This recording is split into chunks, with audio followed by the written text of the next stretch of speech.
Hello মিষ্টি বন্ধুরা, আজকে আরেকটা তোমাদের সাথে ভিডিও নিয়ে এসেছি। সেই ভিডিওটা হচ্ছে স্ট্রিম ট্যাঙ্ক তোমরা কীভাবে সেটা তৈরি করো। দেখো, আমার এখানে স্ট্রিম ট্যাঙ্ক এটা তৈরি করেছি ব্ল্যাক ওয়াটার বলতে গেলে পুরোটাই অ্যামন লিভ দিয়ে। অনেক দিন ধরে এটা জলটাকে তোমার স্টোর করে করে করে করে তারপর এই ট্যাঙ্কটা আমি তৈরি করছি। দেখো, এখানে দেখতে পাবে তোমরা অনেক স্ট্রিম এখানে কিন্তু আছে। এই দেখো, রেড স্ট্রিম দেখতে পাচ্ছ তোমরা, আশা করি। তো একটাও দেখো স্ট্রিম এখানে দেখো, এখানে মিনিমাম 200 পিস সিম আছে। রেড স্ট্রিম, শুধু রেড স্ট্রিমই আছে। একটা জিনিস তোমরা মাথায় রাখবে, দেখো এখানেও আছে। একটা জিনিস মাথায় রাখবে, যখনই স্ট্রিম ট্যাঙ্ক তৈরি করবে তখন হচ্ছে যে স্ট্রিম, একটাই স্ট্রিম তোমরা ওর মধ্যে রাখবে।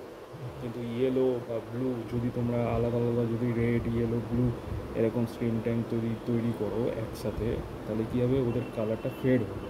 তার জন্য সবসময় একটা মাত্র যে কোনো কালারে তোমরা চুজ করবে। দেখো এখানেও আছে।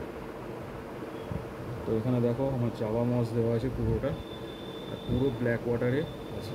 দেখো পেছনেও আছে স্ট্রিম। এখানে মিনিমাম তোমার 200 পিসের মতো স্ট্রিম আছে।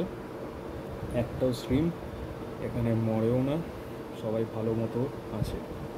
তো এই জলটা সবসময় দেখো মাথায় রাখবে, জলটা যখনই তৈরি করবে তখন অনেক দিন পুরনো যেন জল থাকে। আর এরকম শুধু একটা অক্সিজেন পাম্প, আমার দুদিকে দুটো পাম্পে দেখো স্পঞ্জ ফিল্টার চলছে। তো এরকম স্পঞ্জ ফিল্টার তোমরা দুটো লাগিয়ে দেবে বা একটা লাগিয়ে দেবে, কোনো অসুবিধা নেই একটা লাগালেও। কিন্তু টপ ফিল্টার, ক্যানিস্টার ফিল্টার বা অন্য কোনো ফিল্টার তোমরা কিন্তু ইউজ করবে।